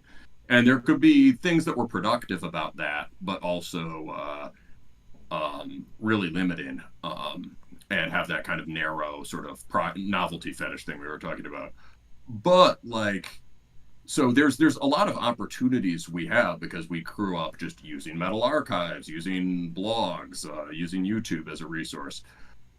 But at the same time, when I think about the guys in the early 90s tape traded everything and did hard copy zines, I'm like, God damn, we're such posers. Oh yeah, Right? but Like taking the time to mail a tape to somebody in Bolivia, it just doesn't compare. And I totally understand why guys who are 55 would see even guys our age as, Johnny come latelys, right? yeah. And in a way, it's pretty rich. Although I do think there are funny things.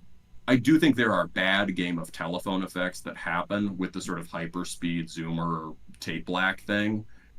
Uh, the way we got into this music was not that different.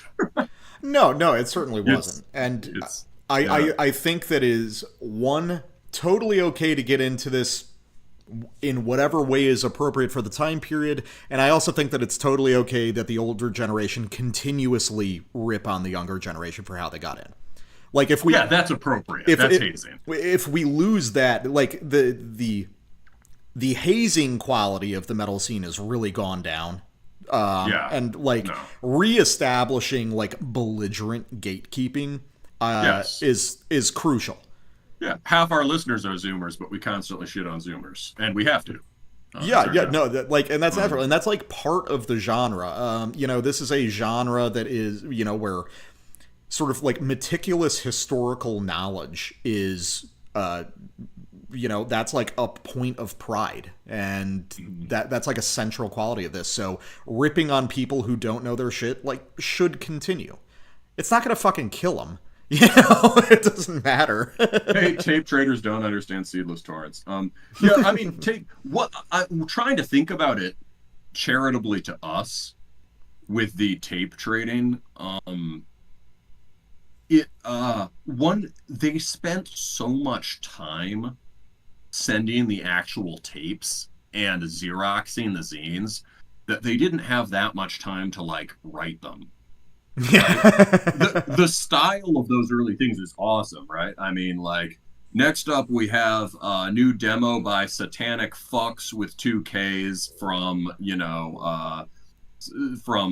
Tokyo, Japan. This is Abigail.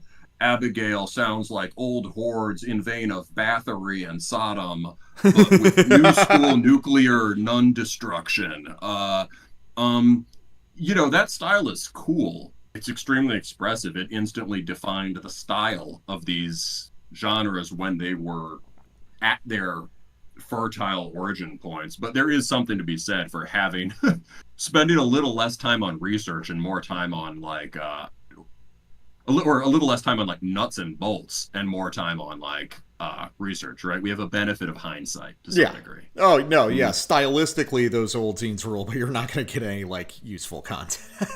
You're not going to get black metal aesthetics. Yeah. Like you have to infer it from the way it's written, right? Someone like Euronymous or Varg, their writing has ideas in it, but you have to like read carefully for that. Meatman from IG says he was talking to Hessian Firm about Zoomers finding black metal, and he said that Zoomers are liking Vothana and not liking Morbid Angel. Yes. Meatman, those people need to be killed. I'm sorry. Yes. they need to be killed in real life, not in Minecraft. No, there are people who discover Vothana not long after they were into like pop punk, right? They're people fucking just directly crazy. People just directly make that jump. It's like, imagine just, I don't know. Yeah, it's weird like that. If that's the first black metal band you find, great, more power to you, but you have to go listen to Morbid Angel now.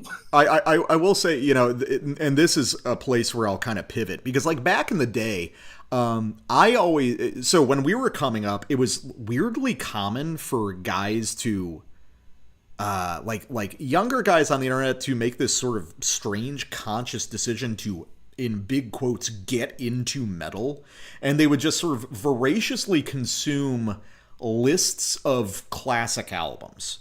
Yes. Which is like, yeah, it gives you a good historical backing, but what I always insist is, like, it doesn't really tell you much about whether you like extreme metal. Because, like I've always said, it's like, being into black metal is about, like, whether you can pick up a random CD with a black and white inverted cross on it and put it on and basically like it.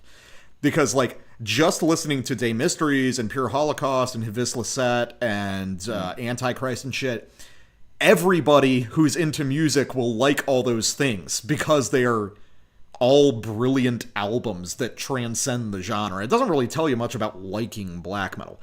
But on the other hand, I think the pendulum swung too far in the other direction, where it's like kids are listening to Vothan and they've, like, literally never heard an Immortal record, and that makes my tummy hurt. I can't do that. Getting into all this stuff from lists was like RYM culture, like younger millennials and older Zoomers from like 2010 to 2015 in the early days of the almighty YouTube algorithm. And then it swung wildly in the other direction. Yes. Yeah.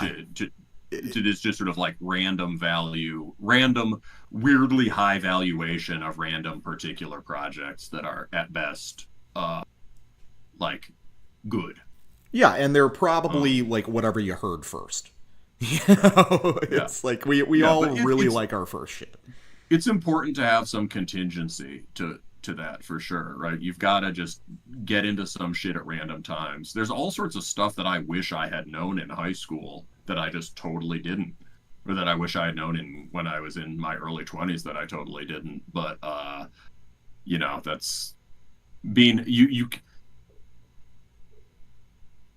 It's good to be curious about the history and want to know where things stand, but if you're too systematic, you are getting in your own way, right? You've got to have those, like, random impulses of, like, this cover looks cool, or, like, this band seems gay.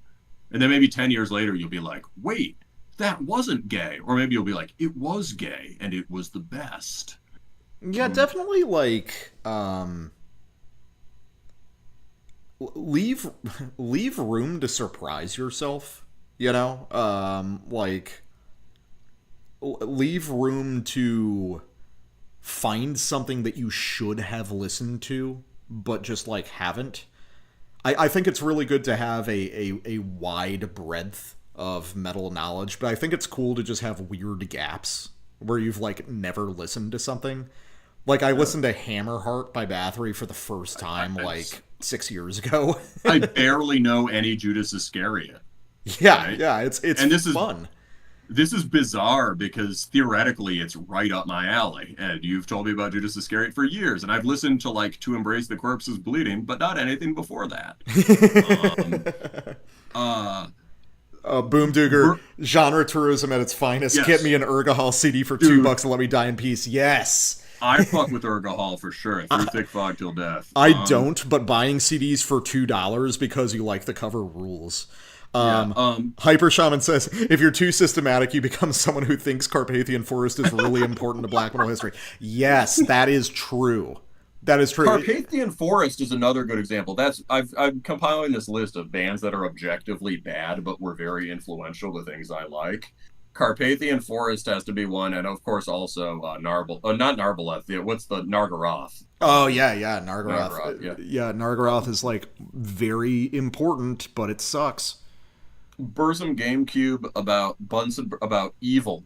Yeah, so, like, there's a sonic, right? There's evil in the ideological sense, right, which we've talked about is often the rather limiting sort of the rather limiting Satanist thing. But then there's also how that's associated with musical values. And there was a whole set of sonic, like, like a sense of musical values, just as in like what sounds cool, right? What sound qualities are we interested in? There was a whole evil sound back then that was extremely cool. And yeah, not only does it sound more evil than nowadays stuff, most nowadays stuff just doesn't sound evil. And there are either the solar black metal bands who are trying to do that productively, like, yes, we are trying to make music that is beyond good and evil, right? That is, noble and stern. Or you have bands that are clinging to the aesthetics of evil black metal, but don't sound evil, Uh, right? Nothing's going to sound more evil than evil. I've got kind of a different take on it. Or enemy, rather. Sorry. Yeah, just insofar as like talking about something like music sounding evil. Oh yeah, okay. So old cult '80s metal records, they can certainly sound more evil in a different way. But I'd also say that our definition of what sounds especially evil or dark or any of these sort of qualitative aesthetic valuations is really wrapped up in the culture that you grew up with, your particular paradigm of what sort of sounds reflect these values. I like to think of it like horror movies. Like horror movies are intending in some form or fashion to be scary, but that what people find scary shifts with the culture. There's certain universal points, the idea of being stalked and threatened by some sort of predator. That's pretty universal. But the particular aesthetic inflections will change over time.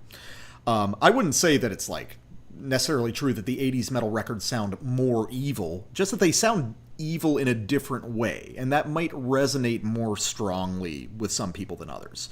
And we can see how being evil or sounding evil in metal has changed considerably over time.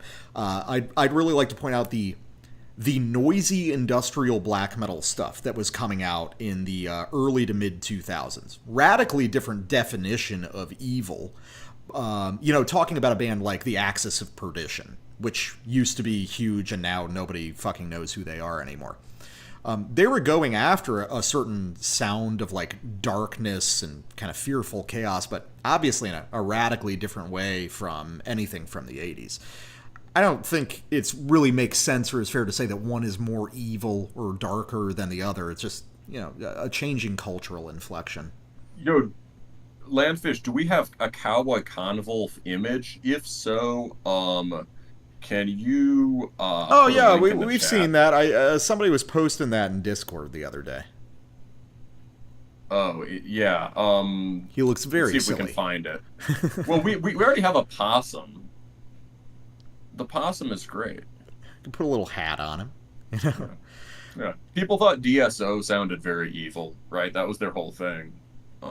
Yeah, I mean, I guess they did. DSO, we have our reservations about DSO, but DSO sounded pretty evil.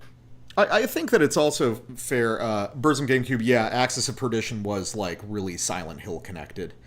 So yeah, well, also let's keep in mind when we're talking about like evil sounding stuff or dark sounding stuff, and we start going back to older stuff. Well, that's probably also closer to the time when you were first getting into this and at a more impressionable age.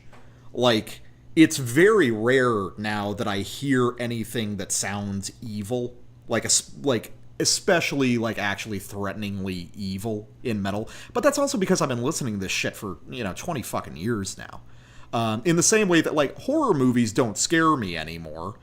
That's not really a failure on the part of the horror films. I'm just inoculated to that kind of thing at this point. So let's try to keep that in mind also. Yeah. By the Timeless Nightly Dusk says people have this weird idea that metal's supposed to culminate, the telos of metal, culminating in ultimate evilness. Yes, exactly. Right. There's not just a graph that's just like gay evil, right? Where you just like increase from that. Your goal is just to get it as evil as possible, or like weak, brutal. Well, I think it's Yeah. good that people should chase that dragon. I think the Extremity arms race is always a relevant part of this music. That's true. Yeah, I think I know what he means, but yes, we certainly believe that the one-upsmanship is important. that's a thing that you got more of before the internet. Um, because it's a pattern you can see in alt culture too, in like, you know, the punk bands and the indie rock bands and whatever in the 90s and the 80s.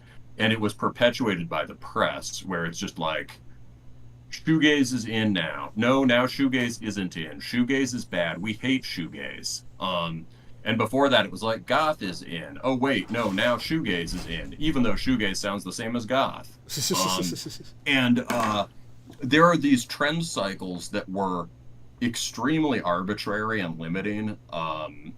But at the same time, there was a kind of knuckle-headed reactivity to them that often generated competition, right? Hmm. Death metal guys are like, thrash metal's exhausted. Death metal is the way. Black metal guys are like, death metal is exhausted and sounds like thrash metal. Black metal is the way. Hmm. Or, you know, the Finns were like calling in death threats to the Norwegian black metal guys just because the Finns were doing something that they decided was black metal before the Norwegians were, Hmm. right? Galal still's butthurt about it, right? You know, or Paul Ledney, right? Well, They still have these tribalistic antagonisms, and even though from our perspective we can look back and be like, well, this is very narrow-minded. Clearly, all of this music is cool and has a lot in common. That rabid youthful impulse to distinguish yourself does drive the some of the genuine good newness in that music, oh yeah. and some of the and the escalation of the stakes. How do we make it more and more extreme? Yeah. I think that's actually a case where that is something that has largely disappeared from extreme metal to its detriment. Yes. Yeah. Yeah. Yeah. Like outside of certain places, like obviously the brutal death guys are still really into that, like pushing these absolute boundaries of like speed and technicality. But I think people forget that like, and here we go. Here's what's missing from old school death metal revival. The perpetual one-upsmanship in speed and technicality and brutality of most early death metal was a crucial part of what made that music so great. Yes. And OSDM just sort of imitating the tropes of those original death metal records without appreciating that sort of competitive context means that they're always missing something, just flat out.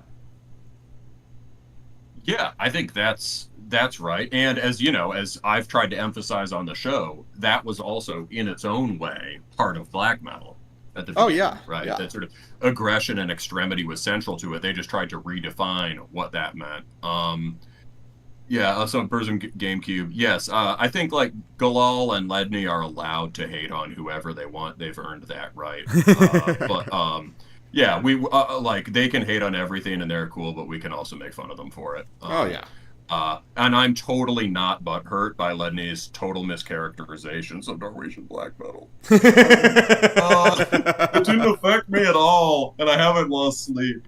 I love But that interview with Ledney. yeah, no, that interview is so good. It's such a wonderful peek into an older metal guy's perspective that is so alien to us that it's like sort of fascinating, and No, it makes you think yeah. creatively in a way. Yeah, it's awesome. It helps you perceive what was it like to be at the origin, right? What was it like to be there for the beginning with this intense competition? The I think one of my reservations about some of the outlaw rock stuff, right, is that it's so divorced from the extremity pursuit of black metal. And it is kind of a sidestep, right? I get that, right? It's more like folk music or more like rock music, but the more jangly sound of outlaw rock, even stuff I love like Grave Pilgrim, right? It's there is the reason I love the Strix Esquisses so much, for instance, is that it's not breaking any land speed records, but it's really sort of noisy and aggressive and you know, has a lot of rhythmic attack. It is playing the extremity game. And he also busts out really weird songwriting tricks. And the and sort of stretches things to scales you wouldn't expect, does things in time frames you wouldn't expect. And some of the other outlaw rock stuff, say, or something like Makwahedal, which is great, but very musically conservative, right? Mm-hmm. The emphasis is almost exclusively on melody and harmony. Well, I think that one big example of a sort of outlaw rock, or at least outlaw rock adjacent band pushing Extremity is, of course, going to be Passeism. Yes, that's true. Although I guess I wouldn't link them to outlaw. I would say they're maybe solar metal, but not outlaw rock, Oh, that's right? They fair. don't rock at, or they're not like, I mean, they don't have.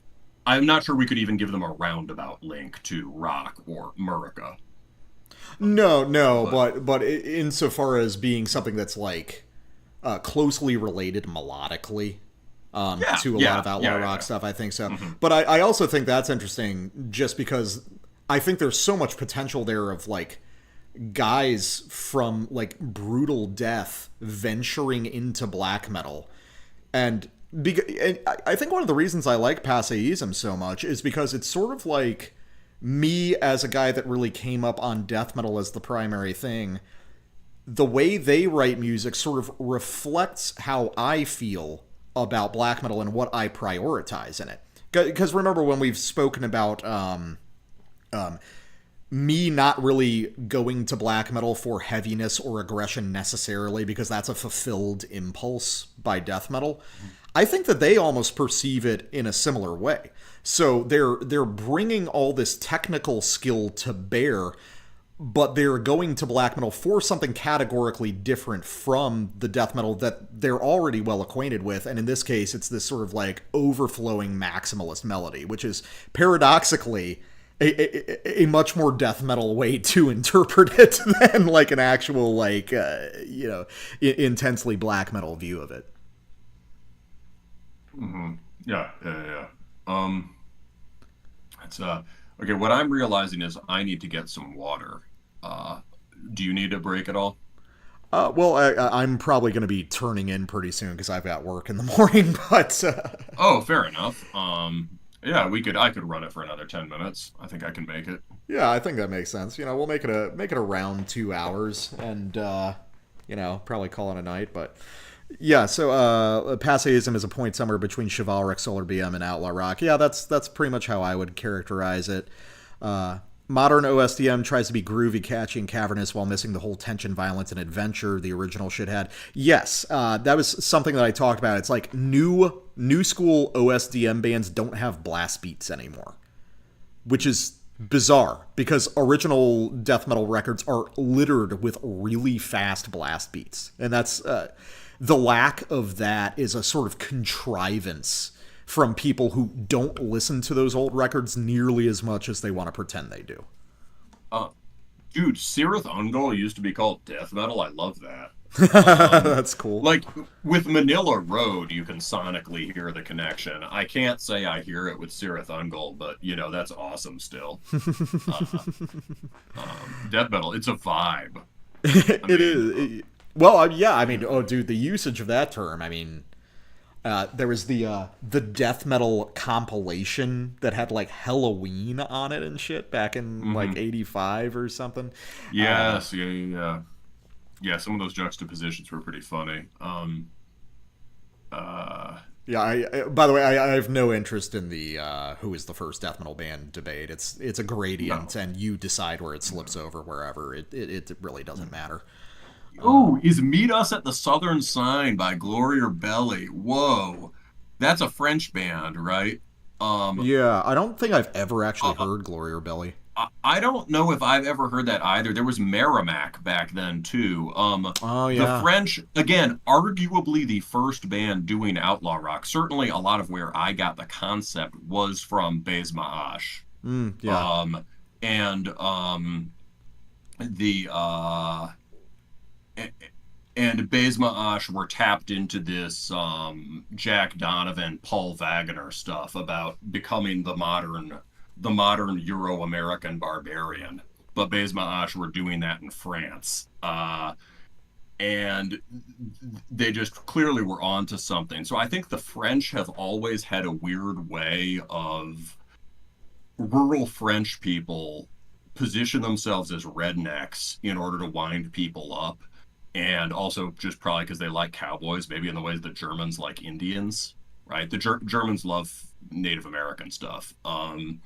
So I wouldn't be surprised, right? Because there's Merrimack, there's Gloria Belly. There were all these French bands who were sort of copying a redneck or cowboy or Confederate aesthetic back in the day. That is a really interesting cultural juxtaposition there. Yeah, I mean, back, I gotta say, it always struck me as kind of like with bands like Gloria Belly or Merrimack, it struck me as a bit of a novelty ploy.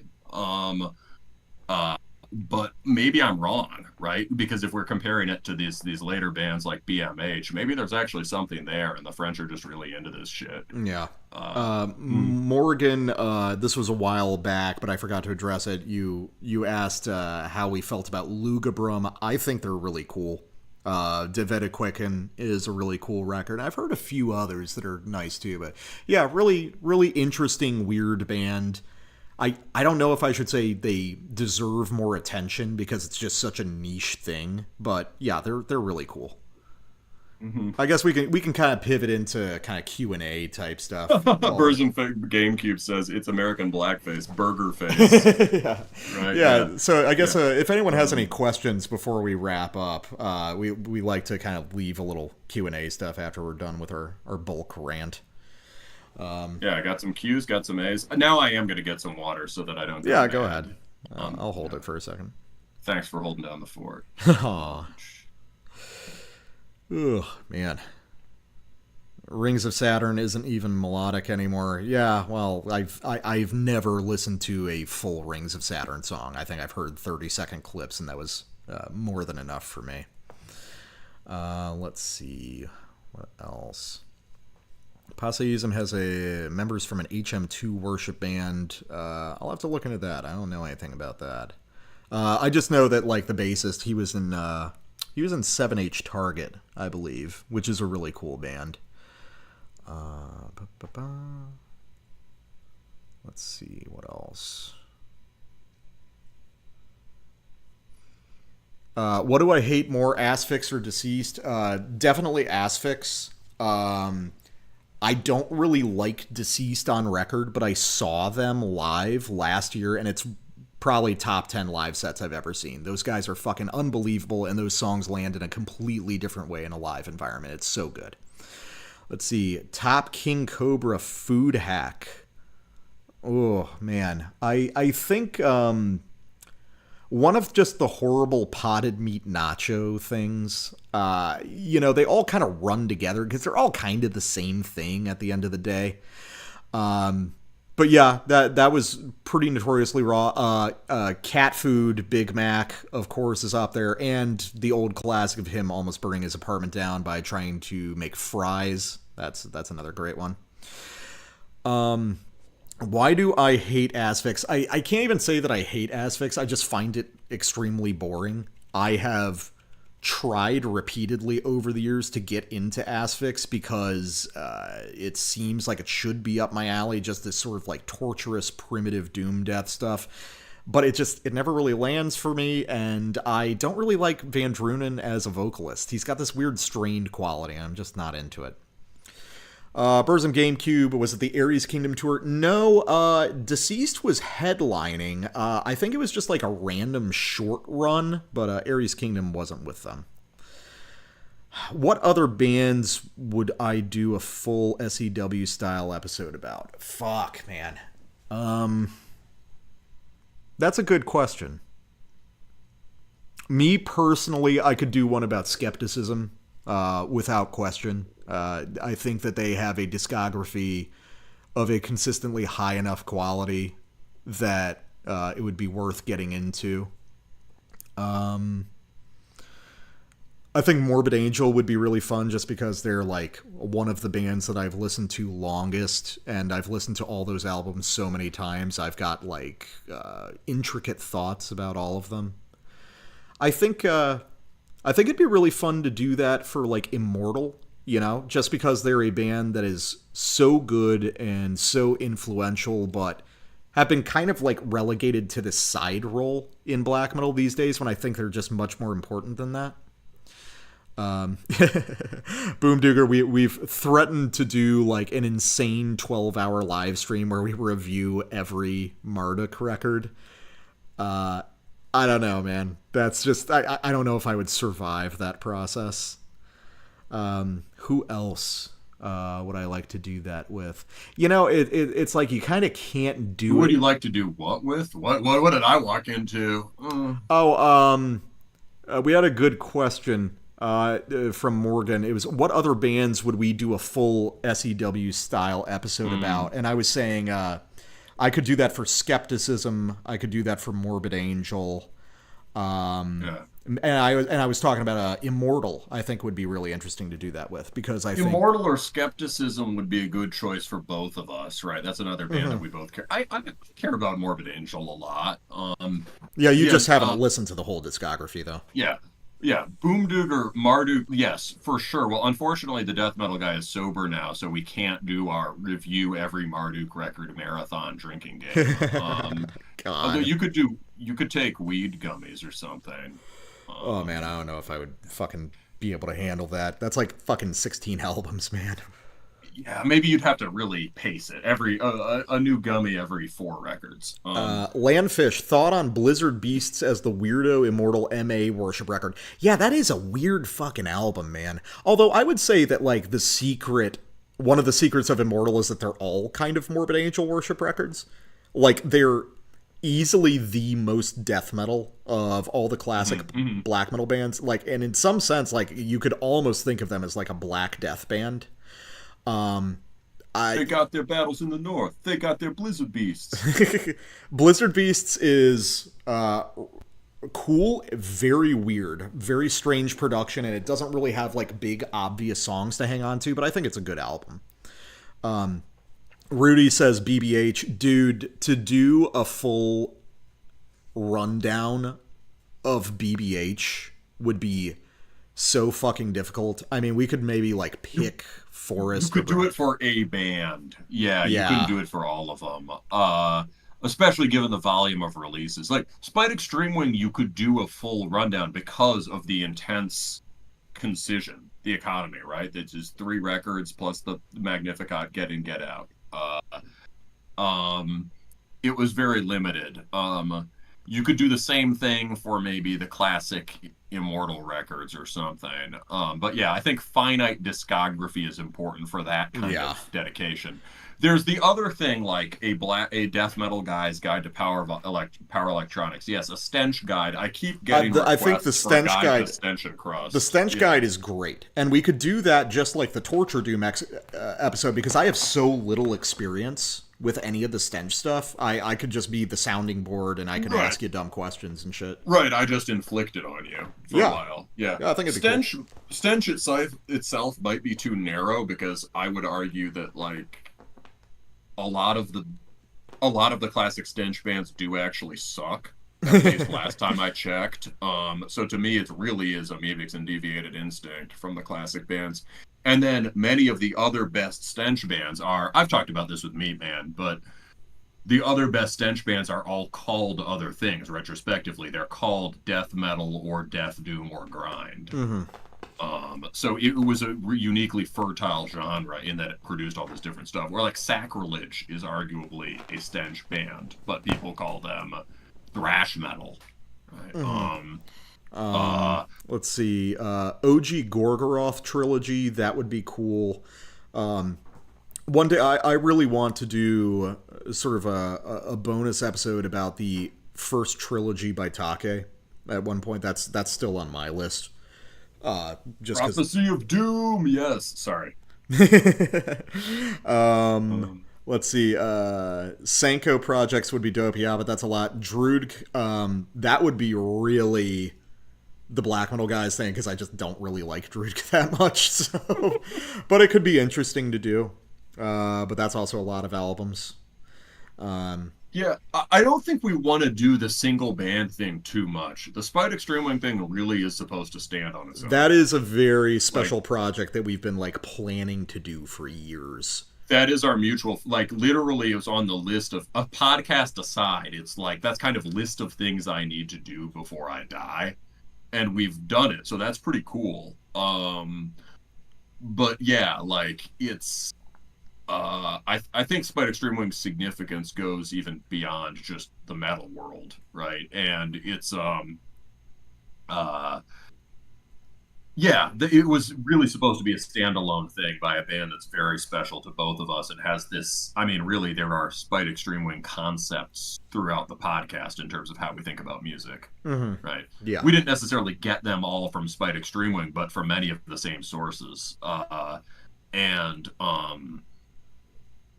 So it would have to be another band that has that kind of singular importance. Skepticism is the closest I've heard. Right? Because Yeah. I don't know their discography as well as you, but we both feel pretty passionately about skepticism. Yeah, I mean they're like Spite Extreming, they're just beyond almost Yes. everything. Like Yes. Yeah. it's like when we covered the last record, it's like I said, you know, it's like it's unfair to pit skepticism against nearly any other metal Right. band because it's just like some of the best music ever made, full stop. So it's Yes. like, Yes. fuck. I mean, No, skepticism is on the same level as Spite Extreme Wing, a sort of like beyond, standing almost outside genre, and in dialogue with other kinds of art that aren't just Yeah. like angry riff bands. very much so. Things in other mediums and stuff. So yeah, skepticism is a good. We'll mull that. Yeah. Skepticism is also a great stench band. Yeah. Mm. Ruins of Beverest. Oh. That could be cool. Actually, that is one because you really like Ruins too, right? Yeah, yeah. Mm. I've yeah, we could do Ruins and Skepticism are both good options for that. Yeah, I remember there was a guy at a publisher who was thinking of doing a Ruins of Everest book. Maybe we could write his Ruins of Everest book. That's the play. That's our future. Yeah. With that, I am gonna exit. I gotta pass out and get to the office in the morning. Really good seeing everybody. It's always a fun Yeah. time. You guys are the coolest audience in the world. Yeah. And we'll do this again soon. Probably sooner rather than later. I feel like the live streams were really nice. You know? Yeah, this was extremely fun. I think we covered a lot of ground, actually. Got to talk about some good stuff. We didn't get stuck in a rut of complaining as much this time. Yeah, we didn't get into like weird political shit, which is kind of refreshing. Yeah, kind of refreshing. The energy from the chat has been awesome. Thank you, guys. It gives us a lot to go on as we completely make it up. The call and response has been awesome. So yeah, thanks for the high energy, lads.